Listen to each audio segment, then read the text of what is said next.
Bonsoir à tous. Aujourd'hui, donc, nous fêtons la 50e édition des Conversations céramiques et à cette occasion, nous avons la chance d'être en direct avec le Japon, avec ce fameux pays du soleil levant. La manufacture de Sèvres a entretenu dès ses origines des liens étroits, dès le XVIIIe siècle par certains décors copiés du répertoire japonais ou encore à l'époque du japonisme au siècle suivant.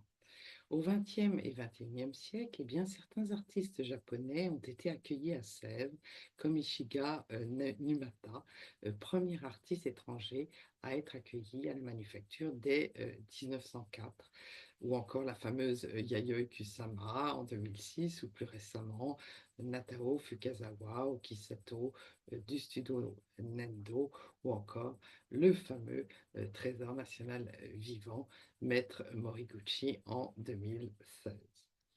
Alors, des expositions, tant au musée de Sèvres qu'au Japon, ont eu lieu en lien avec l'art céramique japonais ou sévrien, comme Satsuma de l'exotisme au japonisme au musée de Sèvres en 2008, ou encore l'exposition 300 ans de création à Sèvres présentée dans 4 musées au Japon en 2017.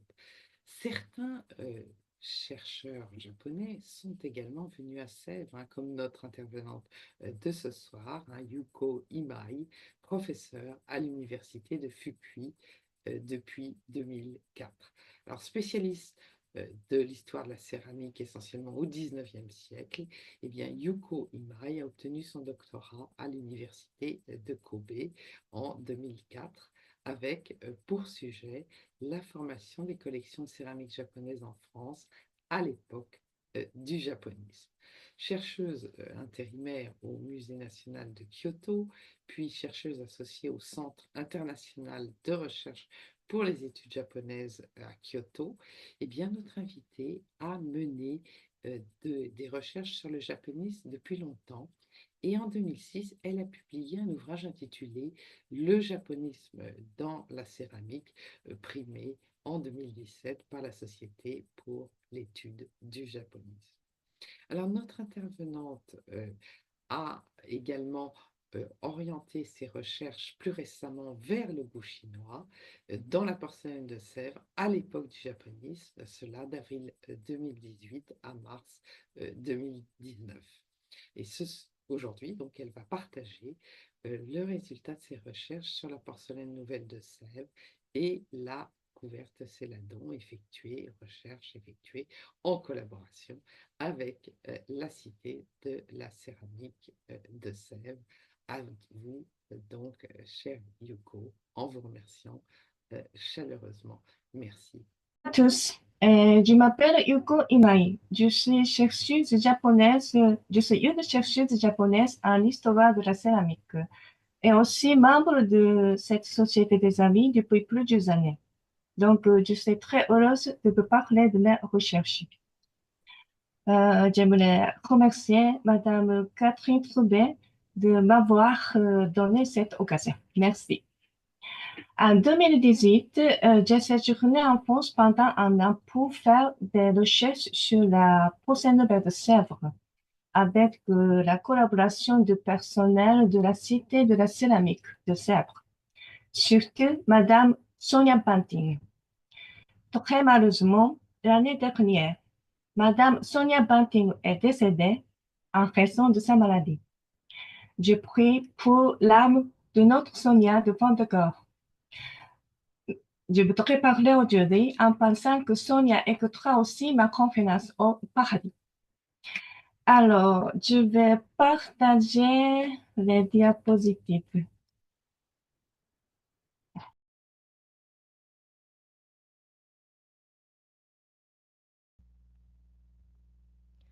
Bonjour à tous. Le sujet de ma conférence, c'est la porcelaine nouvelle de Sèvres et la couverte Céladon. Connaissez-vous la porcelaine nouvelle de Sèvres? C'est un nouveau type de porcelaine dure, mis au point au XIXe siècle pour décoller la porcelaine carolingique avec une plus large gamme de couleurs. La couverte Céladon, c'est une couverte ayant une nuance vert pâle. la manufacture de Sèvres a appliqué la couvercle de céladon pour la première fois sur la porcelaine nouvelle. La porcelaine nouvelle et la couvercle de céladon ont tous les deux été mis au point à la manufacture de Sèvres en s'appuyant sur les résultats de l'analyse chimique de la porcelaine chinoise.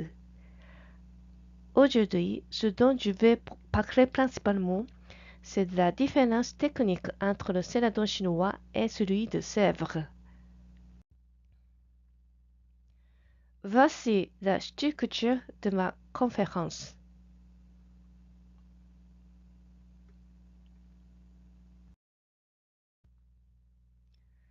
Sous la direction d'Alexandre Brongniart, la manufacture de Sèvres a créé le musée royal céramique et vitrique en 1824 et a commencé à collectionner des céramiques du monde entier.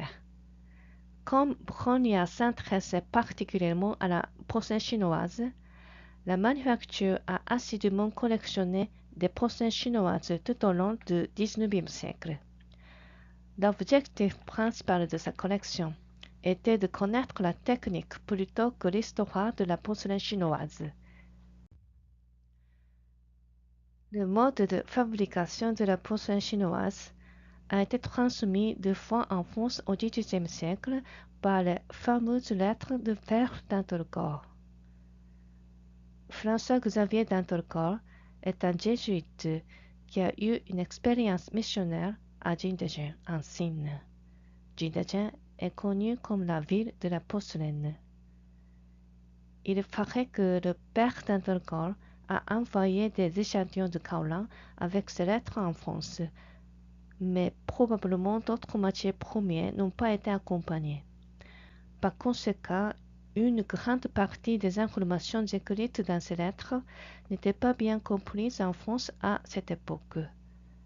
En outre, sur le céladon chinois, le père d'Antorgor a transmis peu d'informations.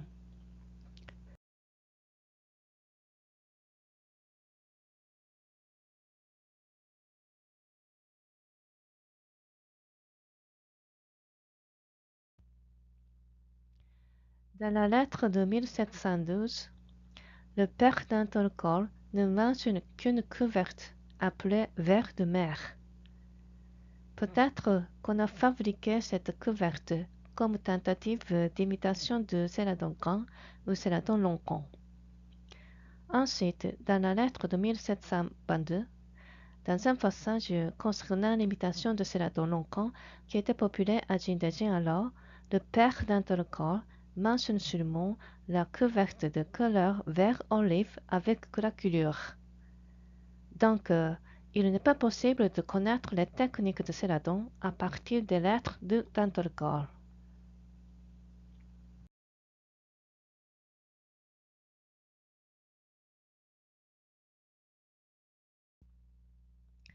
Au XVIIIe siècle, dans ses lettres, le père d'Antorgor a écrit à propos de la technique de la porcelaine qu'il avait vue et dont il avait entendu parler à Jingdezhen à la fin d'époque Kanzi. Au cours de cette période, on a fabriqué des porcelaines de bonne qualité à Jingdezhen. En revanche, ce que la manufacture de Sèvres a obtenu au XIXe siècle, ce sont des informations sur les techniques utilisées à la période décadente de la porcelaine à Jingdezhen. Donc, il y a plus ou moins une différence d'importance entre les techniques au XVIIIe siècle et celles au XIXe siècle à Jingdezhen. Toutefois, grâce à l'acquisition de fragments de porcelaine, de matières premières, ainsi que d'échantillons de couvertes colorées, les chimistes de la manufacture de Sèvres au XIXe siècle ont pu faire l'analyse chimique.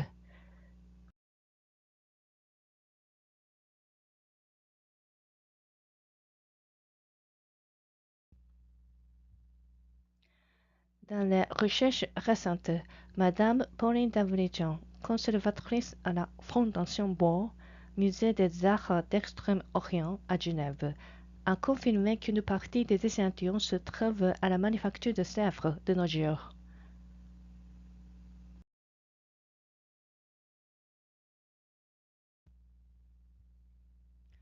Maintenant, je vais parler des informations sur la porcelaine chinoise obtenues à Sèvres au XIXe siècle.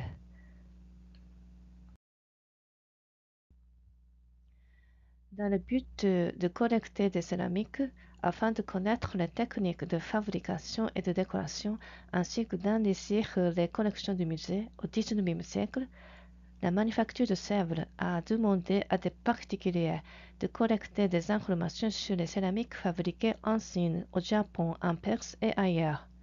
On les appelait la mission en Chine, la mission au Japon et la mission en Perse, etc. Parmi elles, je vais parler de la mission en Chine. Ce que je remarque aujourd'hui, ce sont des informations concernant le céladon chinois obtenues par 3 personnes, Li, Bilquin et Scherzer.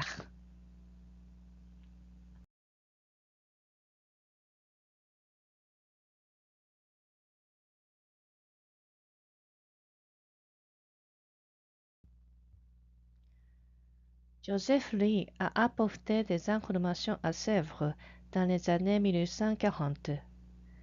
C'était un prêtre chinois appartenant à l'ordre catholique de Saint-Lazare. D'après Madame Pauline d'Abrigeon, ce fils de paysan est né dans la province de Hubei en Chine. En 1827, il est entré au séminaire des Lazaristes de Macao. En 1828, il a été envoyé en France avec 3 camarades.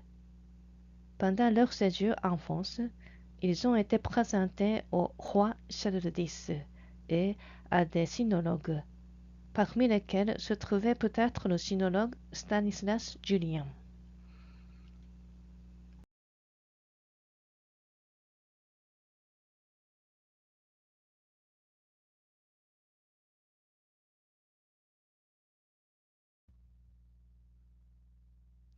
Après sa formation à Paris, Li est retourné en Chine en 1831. À partir de novembre 1833, il a servi comme missionnaire dans la province de Jiangxi, en Chine. Soit dit en passant, Jingdezhen est situé dans la province de Jiangxi. Ensuite, après avoir poursuivi son travail missionnaire partout en Chine, il est retourné dans la province de Jiangxi en 1850 et y est mort en juin 1854.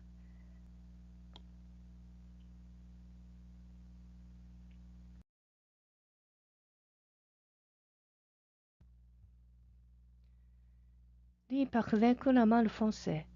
Les archives de la manufacture de Sèvres conservent sa lettre de 1er novembre 1844 à la manufacture.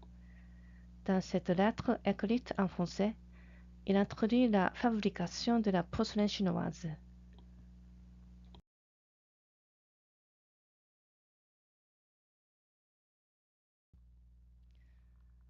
Avec la lettre, il a envoyé des échantillons de matières premières pour les pâtes, les couvertes et les peintures de la porcelaine chinoise. À droite sur la diapositive, vous trouvez leurs étiquettes. Elles sont arrivées à Sèvres en juin 1846.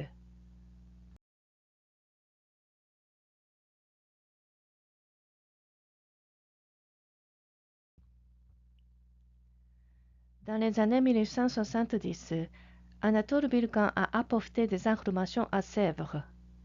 Ce fils d'avocat est né à Paris et il a enseigné au Tongégan de Pékin en Chine.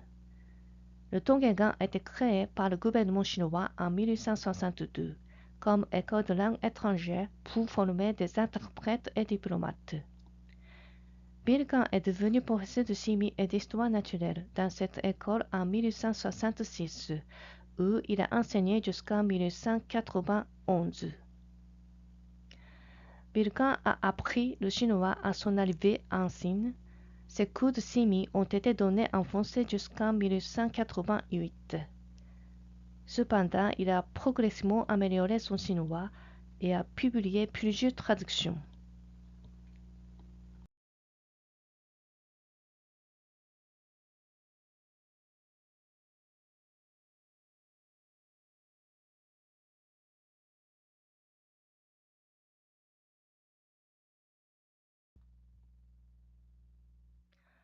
En France, en 1872, la commission de perfectionnement de la manufacture nationale de Sèvres a été créée par Jules Simon, ministre de l'Instruction publique, des cultes et des beaux-arts.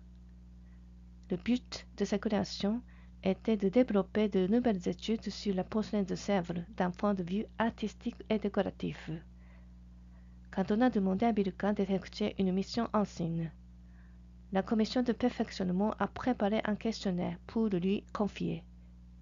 La plupart des questions concernaient les couvercles colorés au grand feu.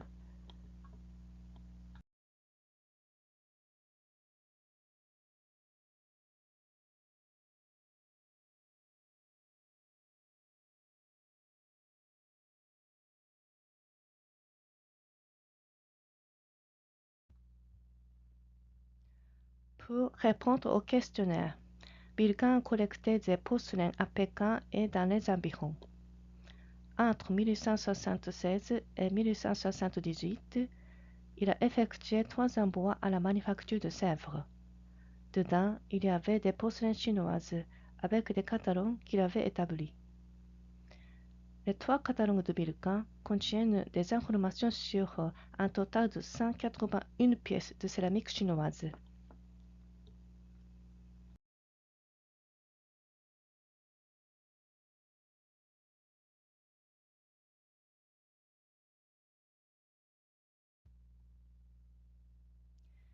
Dans ces catalogues, le nom de la plupart des pièces sont écrits non seulement en français mais aussi en chinois. Parmi les pièces obtenues par Bilka, 139 pièces portent le numéro d'inventaire de la collection du musée de Sèvres, dont beaucoup sont entrés dans la collection du musée en 1878 et en 1880. Bilka a envoyé beaucoup de porcelaine à couvercle coloré. Par cela, il a permis à la manufacture de Sèvres d'apprendre les noms chinois de divers couvercles colorés. Mais l'information obtenue par Bilka n'a pas tellement répondu aux attentes de Sèvres à cause du manque d'identification de la provenance et d'informations détaillées sur les matières premières et la fabrication. Donc, à la place de Bilka, on a demandé à Scherzer une mission en Chine.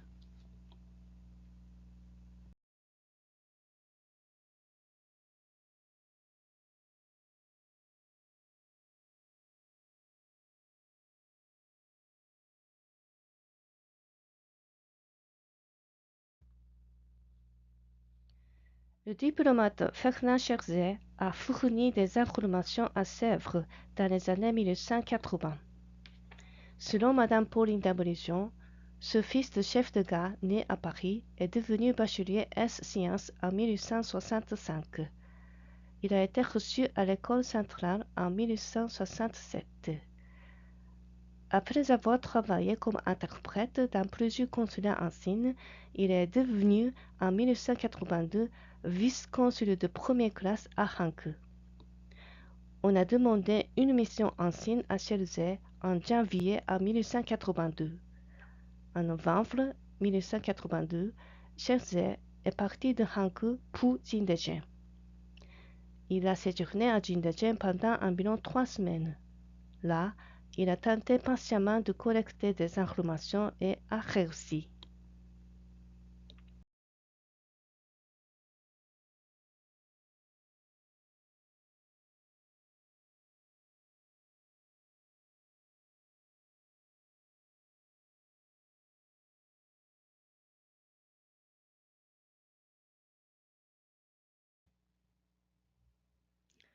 Mais au cours de son activité diplomatique, Scherzer est tombé malade et est mort à son retour en France en 1886, à l'âge de 36 ans.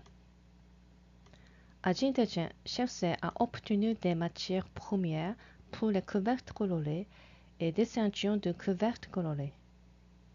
Scherzer avait l'intention de rédiger un rapport sur sa mission en Chine, mais celui-ci n'a pas été réalisé en raison de son décès. Toutefois, il en a écrit un brouillon, dont une copie manuscrite se trouve aujourd'hui dans les archives de la manufacture de Sèvres.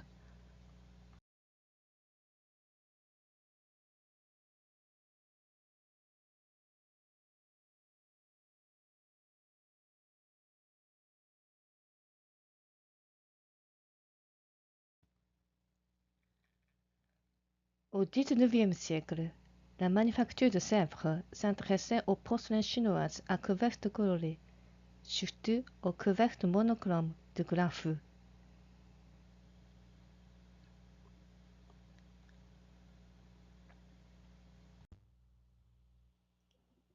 Outre les couvercles monochromes, la couvercle nommée œuf de rouge-gorge a aussi suscité un intérêt.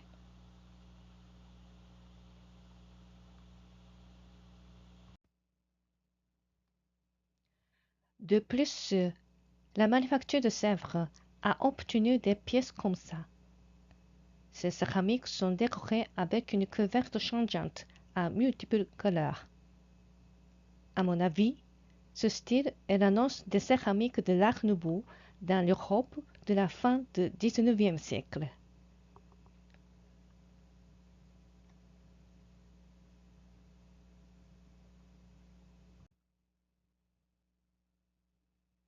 Parmi les couvercles monochromes, c'est à la couvercle rouge de cuivre que la manufacture s'est intéressée le plus.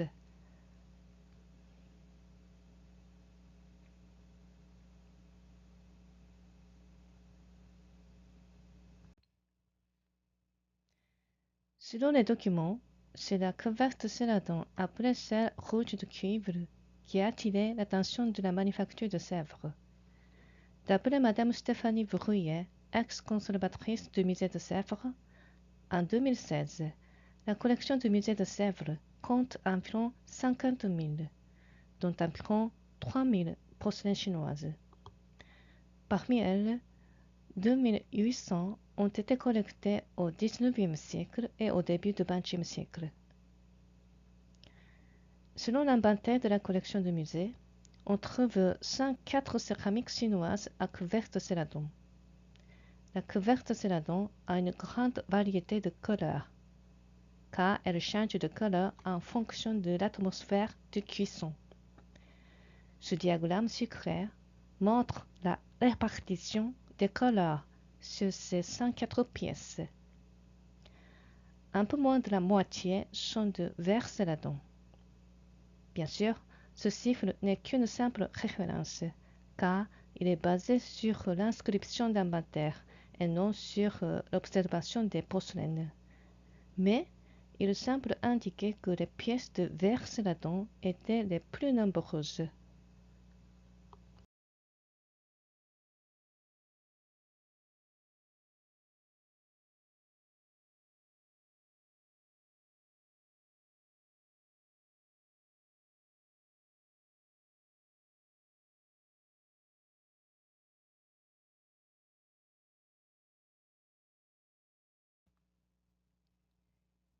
Ici, je vais parler des travaux des chimistes qui ont effectué des analyses de ces porcelaines chinoises. Ils ont tenté la mise au point de la porcelaine nouvelle aussi. À partir des années 1840, la manufacture de Sèvres a effectué presque simultanément des analyses chimiques de la porcelaine chinoise ainsi que des travaux de mise au point de la nouvelle pâte de porcelaine. Parce que l'on a mis au point la nouvelle pâte sur le modèle de la composition de la porcelaine chinoise. Cette série d'études chimiques s'est effectuée en 2 étapes. Les recherches pionnières ont été faites par le directeur Ebermann et le chimiste Salvetta. Les recherches ultérieures ont été réalisées par le directeur Lott et le chimiste Vogt. Tous les 4 étaient chimistes. Bien que Salvetta ait réalisé le prototype de la nouvelle pâte, cela n'a pas été mis en œuvre à la manufacture. Par contre, la nouvelle pâte inventée par Lott et Vogt a été utilisée à Sèvres.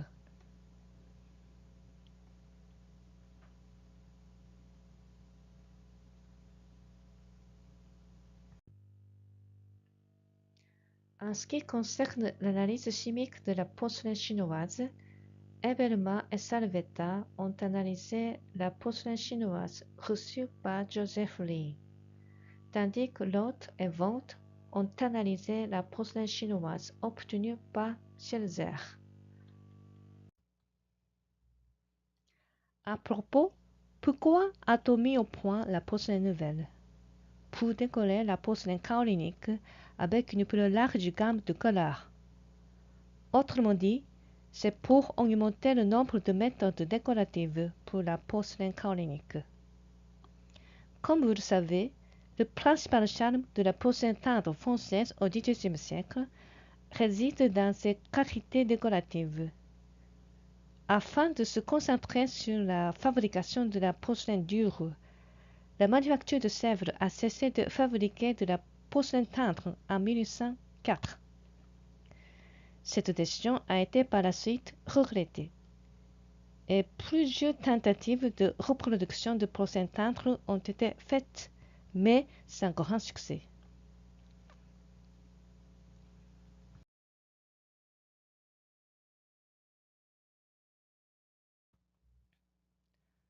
Regardez ces 3 photos. Dans la porcelaine tendre, même à la température de cuisson du décor, la couverte transparente se ramollit et la peinture pénètre dans la couverte. Donc, la couleur de sa décoration est lustrée. En plus, la peinture de la porcelaine tendre a beaucoup de couleurs vives. En outre, il existe une porcelaine chinoise appelée émaux de Canton. Pour cela, le corps de la porcelaine blanche a été cuit à Jindaiji. Puis, la décoration a été faite en Canton et ensuite, les produits achevés ont été exclusivement exportés vers l'Europe ou les États-Unis. La porcelaine émaux de Canton a la particularité d'être décorée avec d'épaisses couches de peinture transparente ou opaque. Sa peinture est très lustrée. Par contre, les peintures disponibles sur la porcelaine dure de Sèvres sont de couleur opaque et moins lustrées. Les peintures pour les porcelaines tendres ou la porcelaine chinoise s'écaillent sur la porcelaine dure de Sèvres en raison de leur différence de nature.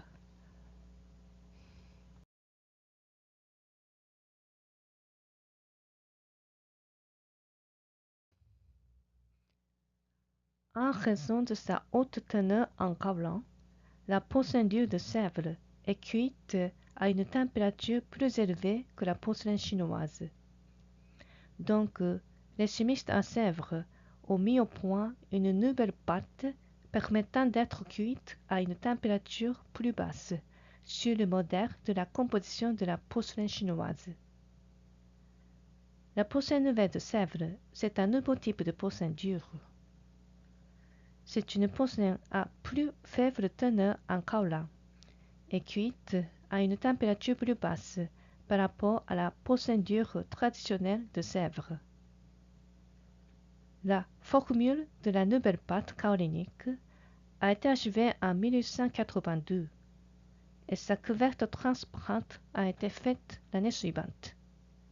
Pendant un certain temps, on l'a appelée pâte LV. Ça veut dire la pâte Lord-Vogt, d'après les chimistes Lord et Vogt.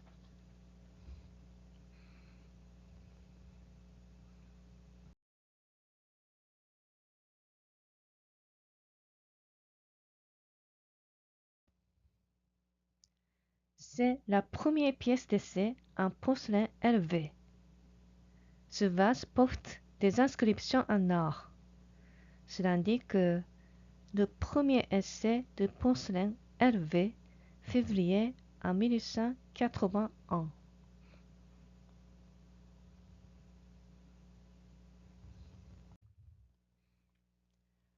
En 1884, à la séance de la commission de perfectionnement de la manufacture de Sèvres, on a décidé le nom officiel de cette pâte, Nouvelle porcelaine de Sèvres. Mais par la suite, au lieu de nouvelle porcelaine, on l'appelle porcelaine nouvelle, pâte nouvelle, ou son abréviation PN. Dans ma conférence, je l'appelle porcelaine nouvelle.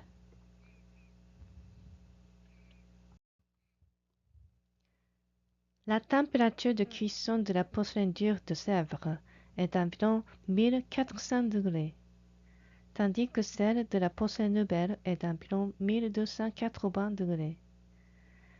La différence de température entre les deux est d'environ 100 degrés seulement, mais cette différence est suffisamment importante pour modifier les propriétés de la porcelaine, surtout les propriétés décoratives.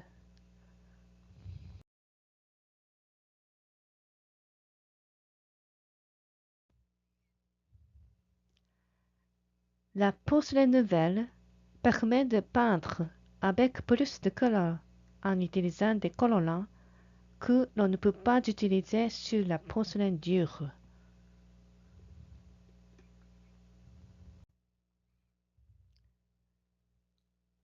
On peut trouver la vivacité du coloris dans le décor. À la 8e exposition de l'Union centrale des arts décoratifs tenue à Paris en août 1884, la porcelaine nouvelle a été présentée et très appréciée.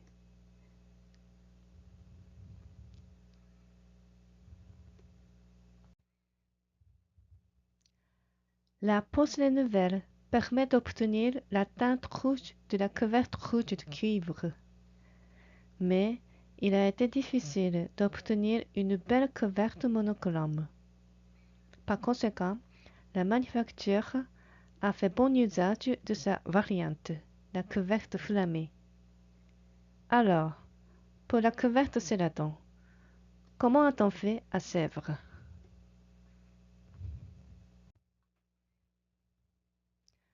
À partir d'ici, je vais expliquer les tentatives de la manufacture sur la couverture Céladon. J'en parle en 3 étapes, avant, pendant et après des études scientifiques par les chimistes.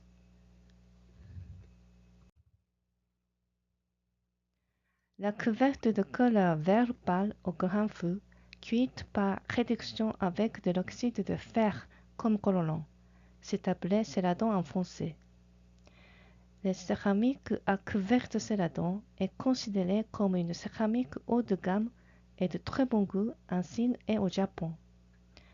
Le nom céladon vient du fait que dans l'Astrée, un roman de l'écrivain français du XVIIe siècle, Honoré du Ruffet, qui raconte l'amour de 2 bergers, Céladon et Astrée. Le personnage principal, Céladon, était vêtu de vert.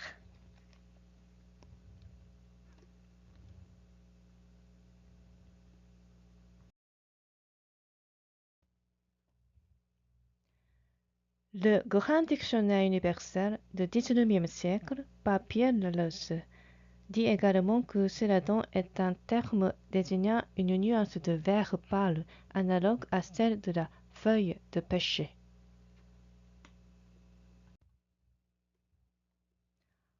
En ce qui concerne le céladon chinois, on peut penser que 4 méthodes décoratives ont bien attiré la noblesse française au XVIIIe siècle. Regardez la première photo à partir de la gauche sur la diapositive. Dans le premier type comme cette pièce, on a gravé le motif décoratif sur le corps et puis on a appliqué la couverture de couleur vert pâle. Ainsi, la couverture s'accumule dans les cavités de sorte que le motif décoratif émerge grâce à la nuance de la couverture. Regardez la deuxième photo à partir de la gauche sur la diapositive.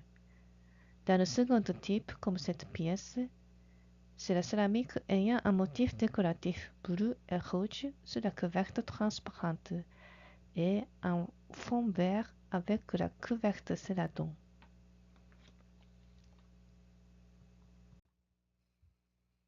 Regardez la troisième photo à partir de la gauche. Dans le troisième type, comme cette pièce, le corps est couvert engendre un réseau de la craquelure. La couleur de cette couverture est très pâle ou bien de couleur proche de gris. Regardez la première photo à partir de la droite. Le quatrième type, comme cette pièce, c'est la céramique ayant un motif décoratif, en pâte blanche de porcelaine sur la couvercle céladon.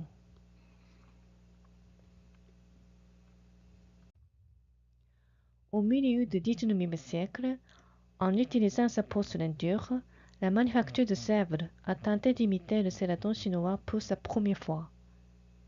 Regardez le vase céladon à gauche sur la diapositive. C'est un vase céladon avec le décor en barbotine de la pâte blanche de porcelaine. Ce céladon chinois est entré au musée de Sèvres en 1845. En 1849, sur le modèle de ce vase chinois, la manufacture de Sèvres a commencé à mettre au point une nouvelle méthode de décoration, avec de la barbotine de la pâte de porcelaine. Elle est connue sous le nom de pâte d'application ou pâte sur pâte.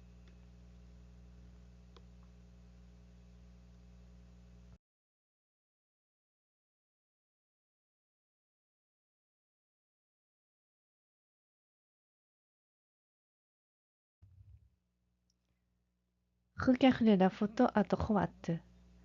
C'est une pièce en porcelaine dure de Sèvres, décorée avec pâte sur pâte. Ce qui est important, c'est le fait que l'on a coloré la pâte de porcelaine en vert, non la couverte. Dans cette pièce, seule la barbotine de pâte appliquée en fine couche sur la surface de corps est colorée en vert. En plus, ce couleur vert provient de l'oxyde de chrome, non l'oxyde de fer.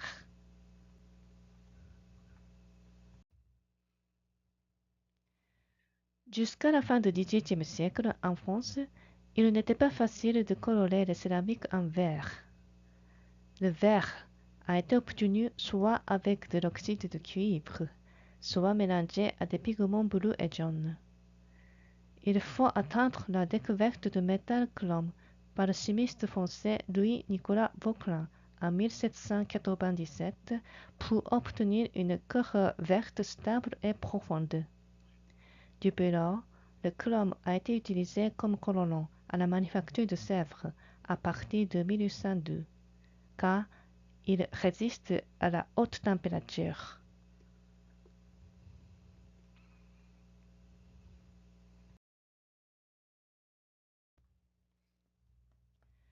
Maintenant, je vais parler des recherches scientifiques par les chimistes à Sèvres. Je vais parler d'abord de la mention sur le céladon par Ebelman et Salvetta. Leurs recherches sur la porcelaine chinoise ont commencé dans les années 1840. Ces résultats ont été présentés à l'Académie des sciences de France à 3 reprises entre 1850 et 1852. Et en 1852, un ouvrage résumant 3 mémoires a été publié, dans lequel Ebelman et Salvetta disent ce qui suit au début de la section sur le céladon.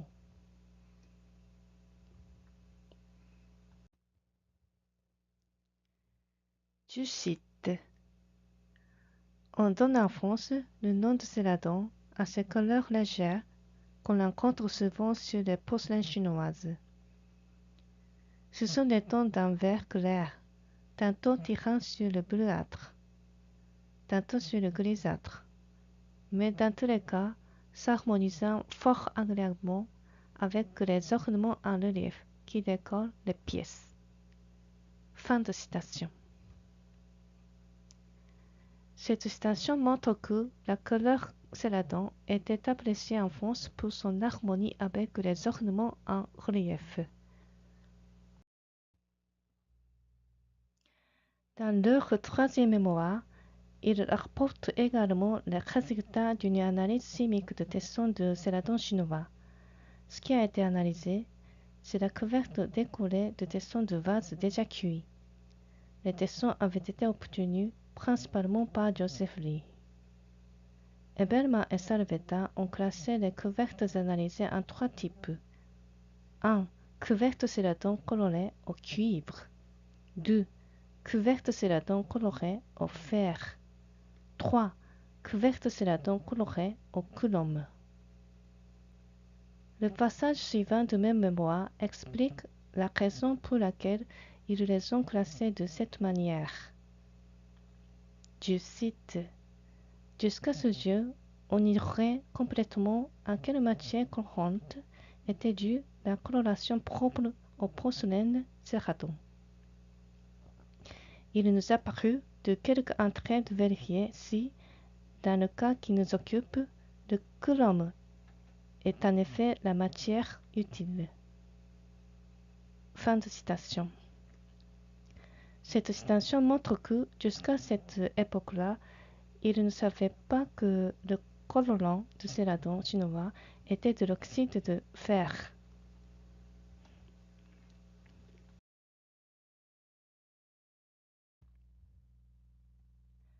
Après avoir analysé le céladon coloré au fer, Evermann et Salvetta ont mentionné ce qui suit. Je cite: Il est très vraisemblable d'admettre que la coloration qui prend naissance dans ce mélange est particulièrement au silicate de chaux et de fer, et que la nuance bleuâtre se développe sous l'influence de l'atmosphère réductrice, en maintenant le fer au minimum d'oxydation. Fin de citation.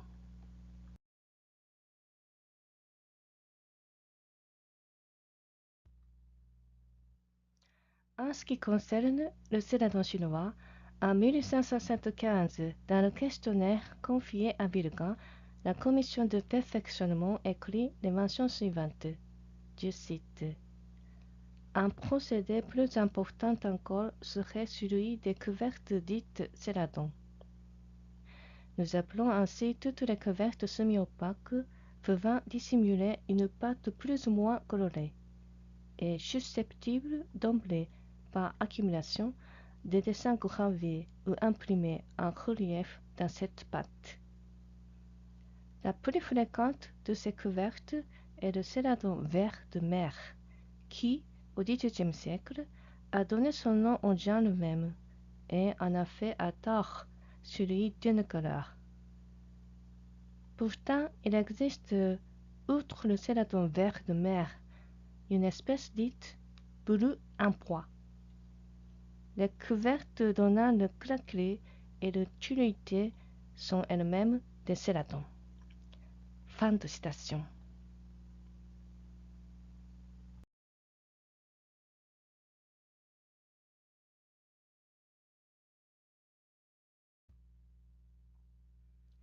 La manufacture de Sèvres a obtenu des céladons chinois par Bilgan. Regardez la diapositive. C'est une partie des céladons obtenus de Bilgan. On trouve différents types de céladons. Cela indique que Bilgan savait bien qu'il en existait différents types en Chine.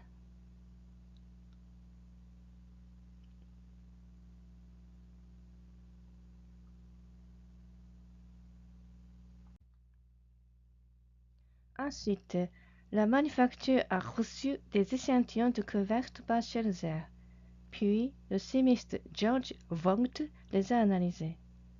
Cette analyse chimique a été faite sous la supervision de Charles Lotte, directeur de la manufacture.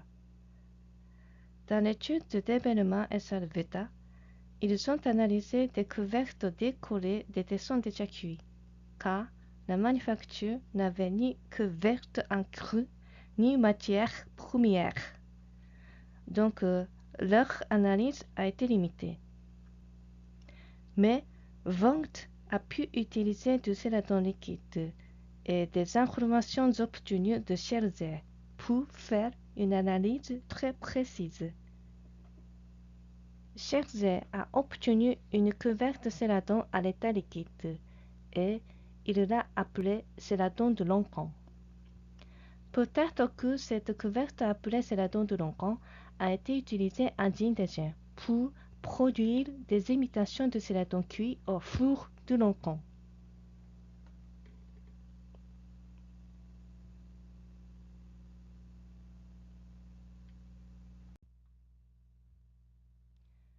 Regardez le tableau numéro 1 à gauche.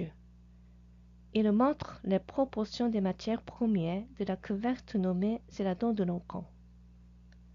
Cette information a été transmise par Scherzer.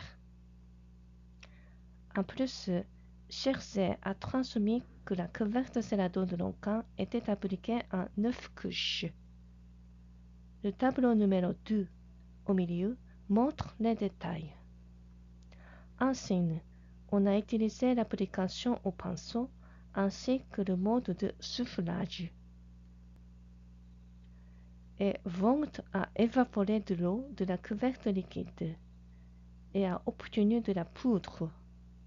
Puis, il a analysé le composant de la poudre. Le tableau numéro 3 à droite montre les résultats de cette analyse.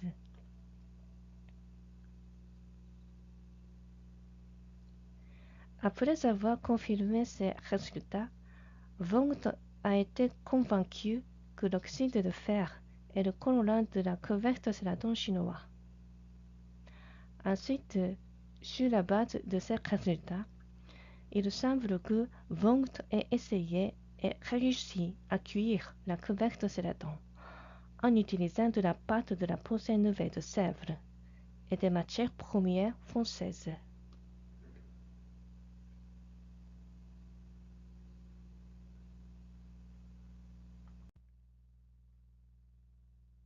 Mais, en fin de compte, l'autre et Vogt ont créé la couverte céladon pour la porcelaine nouvelle en utilisant une technique différente de celle des Chinois.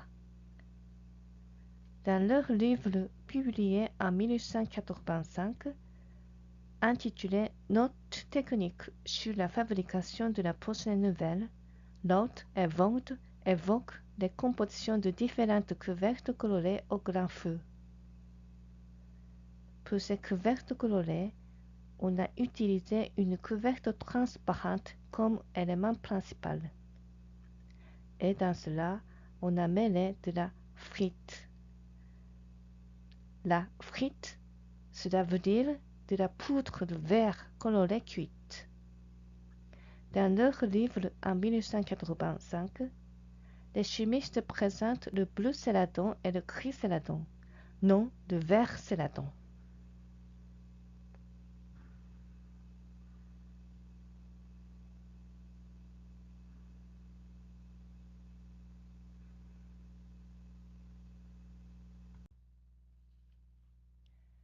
Le vert céladon a été évoqué en 1889 dans le livre de Loth.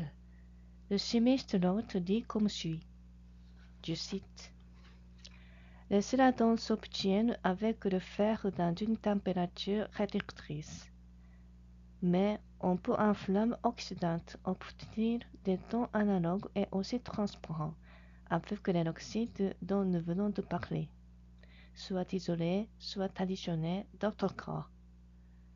Ainsi, le mélange de 1,5% d'oxyde de cuivre et de 0,02 d'oxyde de cobalt donne un céladon bulleté très fin.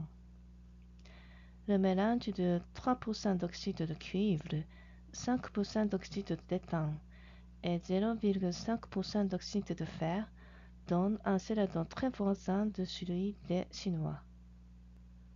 On peut modifier bien entendu ces tons à l'infini et leur donner de l'intensité à l'aide du coulomb.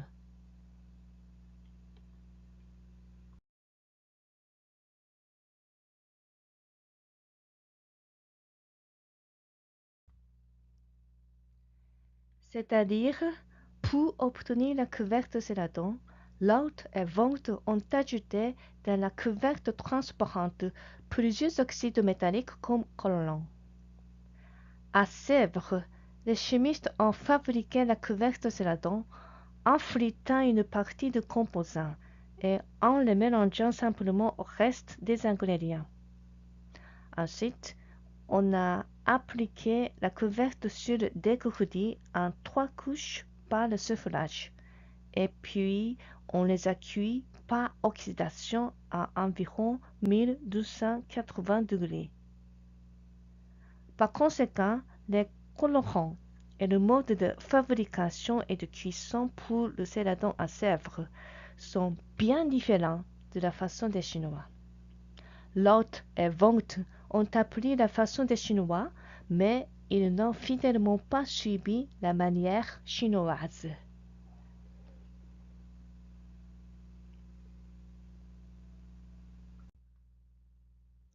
Maintenant, je vais présenter 3 pièces en porcelaine nouvelle à la couvercle de céladon.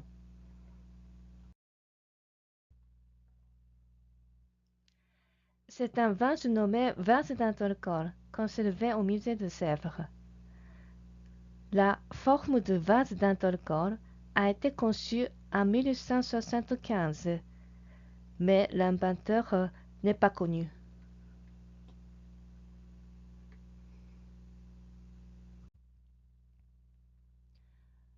Regardez la photo à gauche. C'est un vase chinois qui a été transféré du musée de Louvre en 1829 et est entré dans la collection du musée de Sèvres. Comparez attentivement les formes des deux vases, s'il vous plaît. Moi, je pense que le modèle de la forme de vase d'Antorcor est probablement ce céladon chinois, car les formes sont très similaires.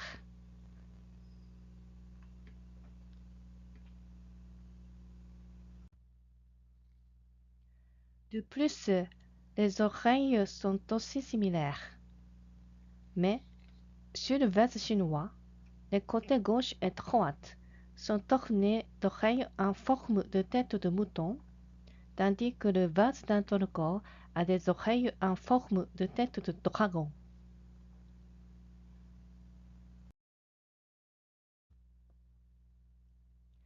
La teinte de corps de vase chinois est blanche et celle de la couvercle est vert clair. Cela suggère que cette pièce a été fabriquée à Jingdezhen dans le style de céladon de Lancôme.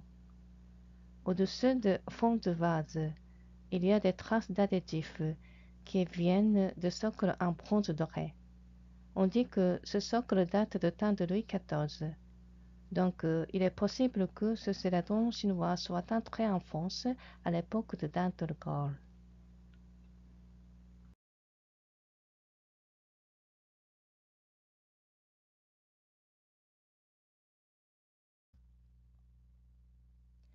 Ce vase a été présenté à l'exposition universelle de Paris en 1889. Dans ce vase, toute la surface a été gravée d'un motif en spirale. Ensuite, une couvercle vert céladon a été appliquée pour créer un fond coloré rythmique.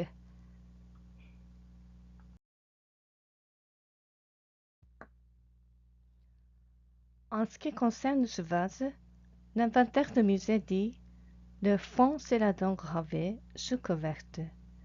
Bouquet de fleurs diverses en pâte d'application polychrome, cerné de noir et rosé d'or.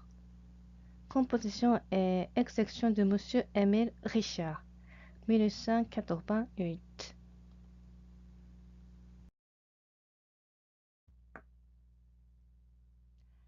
La commission de perfectionnement de la manufacture, dans son rapport paru en 1889, dit que les fleurs sont un peu trop nature de composition et de forme pour s'harmoniser parfaitement avec le jus de fond céladon. C'est une critique un petit peu sévère, n'est-ce pas?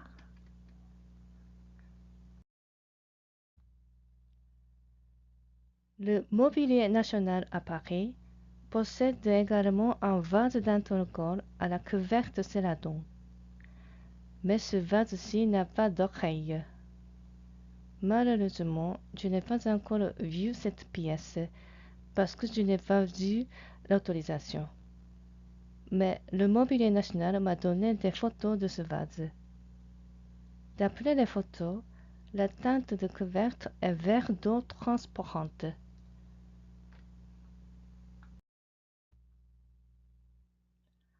Quant à la décoration, on voit un banc de poissons nageant dans l'eau. D'après le registre des travaux de la manufacture pour la décoration, on a utilisé la peinture sous couvercle c'est-à-dire la peinture au grand feu qui a été inventée à la fin du XIXe siècle à la manufacture de Sèvres.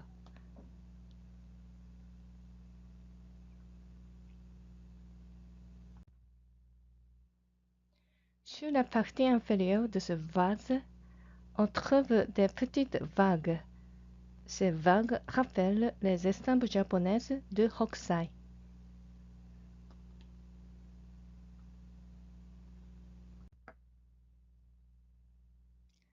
À cette époque, les vagues à la manière de Hokusai ont attiré les artistes français, dont le musicien Claude Debussy, le céramiste Ernest Chapelet et le décorateur de céramique Albert Louis Dameuse.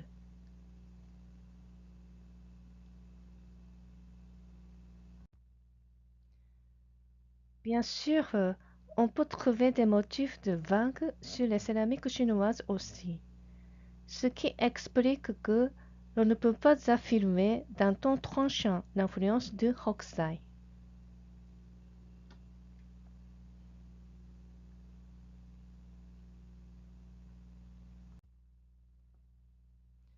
Sur la partie supérieure de ce vase, on peut trouver des branches d'arbres. L'influence pourrait être japonaise.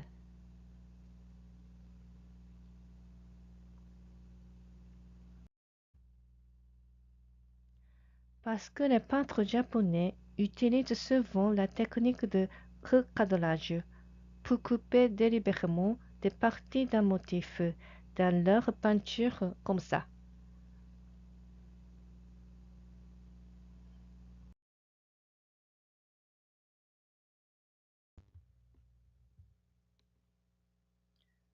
En plus, dans ce vase, on trouve des feuilles de nymphéa flottant à la surface de l'eau.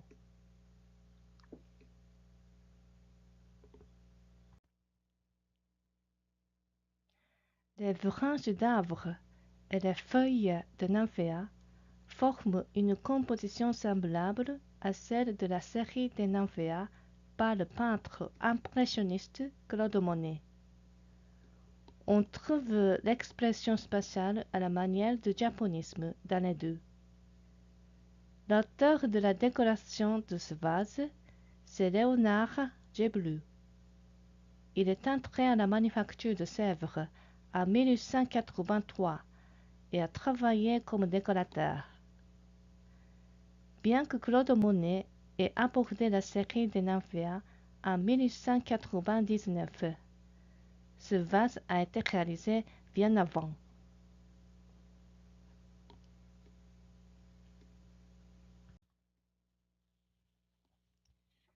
The British Museum à Londres possède également un vase d'intercore à couvercle céladon. Ce vase-ci n'a pas d'oreille et sa taille est très grande. Ce vase, connu sous le nom de vase de Paris, a été offert au British Museum en mars 1901 par le gouvernement français. Autour de Gaulle, on voit 4 médaillons circulaires en patte sur patte qui représentent Notre-Dame, l'Hôtel de Ville, le Louvre et l'Arc de Triomphe. Ces médaillons sont suspendus à une guirlande de fleurs.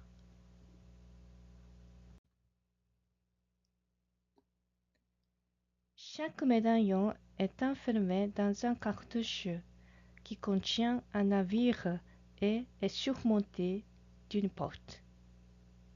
Ce navire est un emblème de Paris.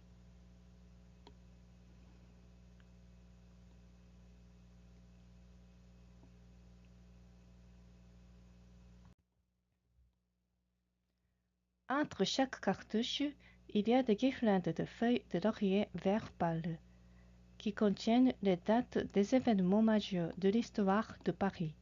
56 avant Jésus-Christ, 1358, 1789, 1870 à 1871. Le porteur d'ouverture est orné d'une bande de dauphins. Excepté les cartouches, Le décor de ce vase est entièrement exécuté en bas-relief en pâte sur pâte.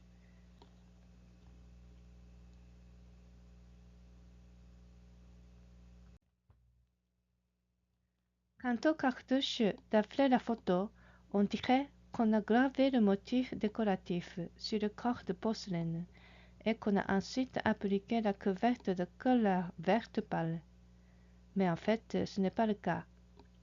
J'ai regardé ce vase de près et je l'ai touché. Il n'y a eu aucune cavité.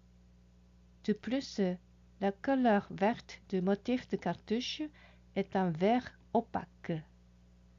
Ce n'est pas vert transparent. Donc, à mon avis, on n'a pas gravé et on a peint en couleur sucre verte, c'est-à-dire en couleur au grand feu.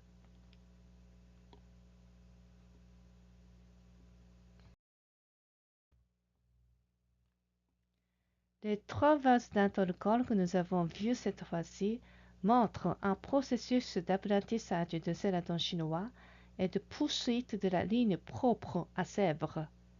Au point de vue de la décoration aussi, Sèvres n'a fidèlement pas suivi la façon chinoise.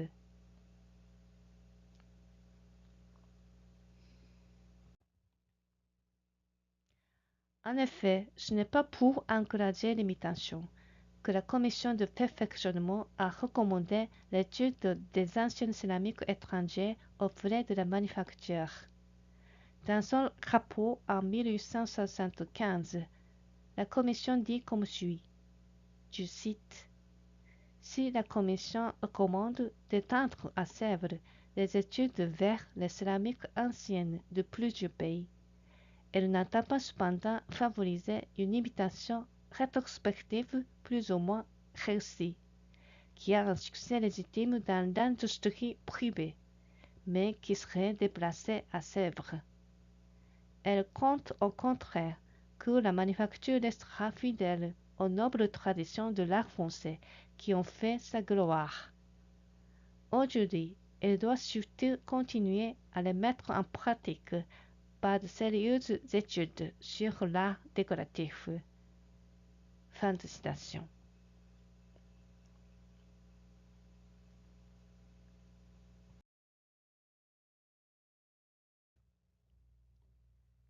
Par rapport à la procédure de Sèvres, le nombre de palettes de couleurs disponibles pour la porcelaine nouvelle a considérablement augmenté. La porcelaine nouvelle a permis de s'adapter à de nombreux modes de décoration, et nous pouvons y trouver une avancée majeure. La capacité à produire des fonds colorés transparents en utilisant des couvertures colorées a été une réalisation très importante, car cela a justement été un nouveau domaine créatif que la manufacture de Sèvres devait développer à l'époque.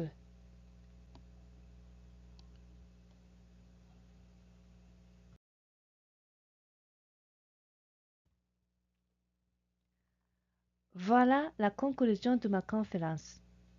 Les couvertures nommées céladon pour la porcelaine nouvelle ont été réalisées en s'appuyant sur les résultats de l'analyse chimique de céladon chinois.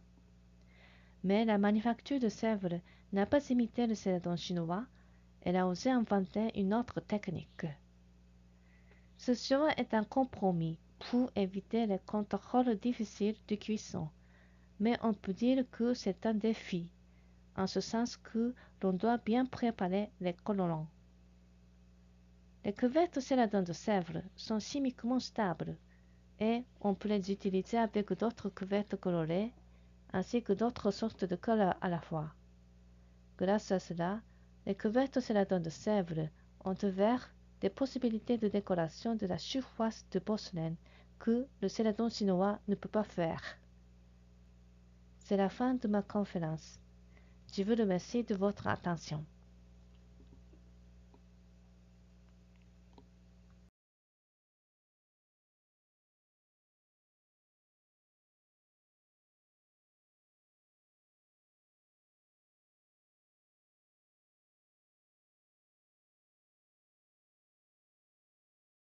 Mais c'est tout à fait intéressant parce que je pense que personne ne savait qu'on était parvenu à finalement d'autres conclusions que les Chinois sur cette fameuse couverte de Céladon.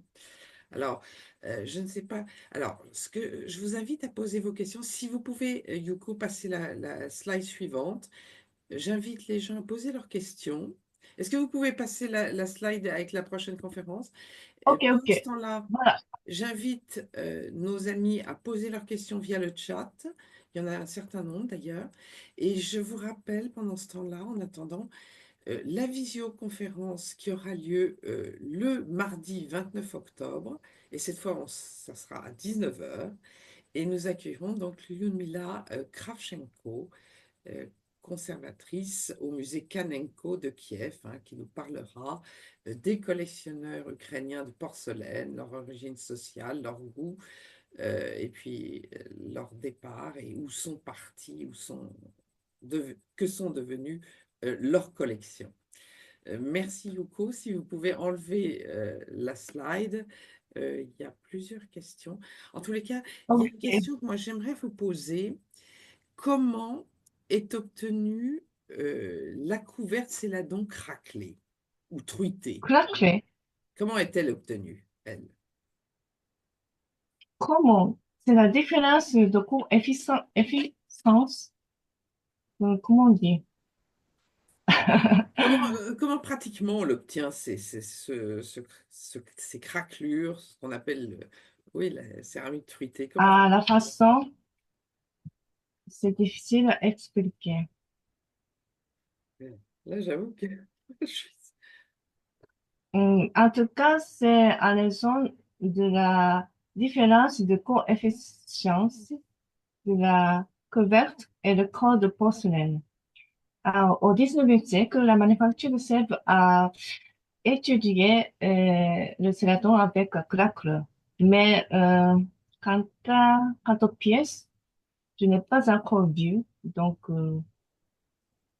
oui, on a tenté à Sèvres, mais On l'a on n'a tenté. pas. Est-ce qu'il y a eu des Oui, réalisations en porcelaine craquelée, là, comme celle des Chinois, ou pas du tout? à Chinoise, il y en a beaucoup, oui, mais de faux de Gouin et de faux de Caen, euh, en ce qui concerne ces fleurs, il y a beaucoup de mystères. Maintenant aussi, les chercheurs chinois n'ont pas beaucoup de connaissances parce que on n'a pas découvert des informations Oui, oui. archéologiques. C'est Mhm. pour ça, maintenant aussi, c'est un grand mystère C'est un grand en mystère. Chine aussi. Oui. D'accord. Mais, Et je voulais vous demander, vous avez dit qu'à Dewa, ils ont fait des céladons aussi. Ils ont fait des céladons. Deva, Dewa.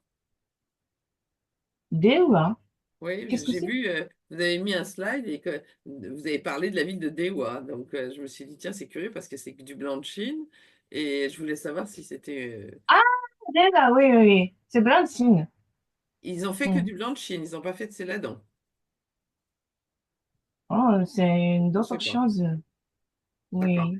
Et Mais ça aussi, c'est très spécial en utilisant, comment dire, l'argile à ses corps. Donc, on ne peut pas confectionner une grande taille de pièce. Oui, c'est assez spécial, oui. c'est assez spécial. Et Mm. le bleu d'emploi, vous en avez parlé. Qu'est-ce que c'est? Ah, c'est une bonne question. Euh, Jusqu'à récemment, ça a été un mystère pour moi, mais j'ai trouvé euh, une, un texte par premier conservateur du musée de Sèvres. Il s'appelait, euh, son nom est, euh, Oui. il a travaillé avec Brognard, Oui, oui, non, premier mais je conservateur du vois musée son de nom, mais Sèvres. là, il ne me revient pas à l'instant. Oui, oui, tout à fait. Oui. Et, et, Pour, euh, et pour lui en les a parlé. vases, oui, pour le vase, il y a une couvercle bleu pâle à Liocle. Liocle a utilisé un mot bleu emploi. D'accord. En fait, Ouais. c'était comme à Rouen, parce qu'en faïence de Rouen, ils ont utilisé ce bleu d'emploi, qui était une Ah couleur bon? bleue. Oui, oui, sur faïence. Ils ont De utilisé quelle pièce? Pas pour faïence. Ah, bleu merci. C'est une d'emploi importante. À Rouen, au À 19e Rouen. siècle, ils ont utilisé C'est cette utilisé. couleur. Oui, oui, Oui. en faïence, mais c'était pas sur En porcelaine. faïence. Oui, oui, c'était pas sur Ah porcelaine. bon. Attention. Oui, oui. Peut-être que Léocre l'a utilisé pour le, Je crois que c'est un nom le général céramique chinoise. qui fait référence à l'emploi. L'emploi, c'était la substance qu'on Oui, utilisait Paul. pour donner de la fermeté aux vêtements, en fait, pour empeser le vêtement. Bleu d'emploi, Hmm, voilà. Ouais. Et puis, alors, il y a une autre question. hmm, Les décors colorés, vous avez vu des décors bon, de poissons, etc. Ils sont hmm. toujours posés sous la couverte. Ah, Oui. ça, je ne sais pas. Ça, vous savez pas. Franchement, je suis en train d'étudier le céladon pour la prochaine Nobel. Donc, D'accord. Parce que je me demandais hmm, si c'était vraiment toujours sous couverte. Ouais. Euh, et hmm, euh, finalement, hmm, est-ce qu'on peut... Vous avez parlé donc des recherches de Loth, de Vogt, et, hmm. mais en fait, finalement, c'est Salvetat qui avait finalement créé cette pâte nouvelle. C'est lui qui avait Oui, fait les recherches au oui, oui, départ, oui. initialement. Et puis il est Hmm, parti, et puis il ne s'est pas entendu avec les autres, et oui. puis les Le autres ont Beta est un repris. grand chimiste dans l'histoire de la procès de Sèvres. Mais Voilà. malheureusement, peut-être il n'a pas eu des relations humaines, bonnes Ouais, relations humaines et avec la Salvetat. manufacture. Ce qui Oui. fait que ça a engendré beaucoup de Mm. retard finalement, parce que les recherches, elles Oui. étaient déjà faites bien Mm. avant, 20 ans ou 30 ans auparavant, Mm. et puis voilà, et donc ça a Parce fait que... qu'en été 1880, Salvetta, le trace de Salvetta a été disparu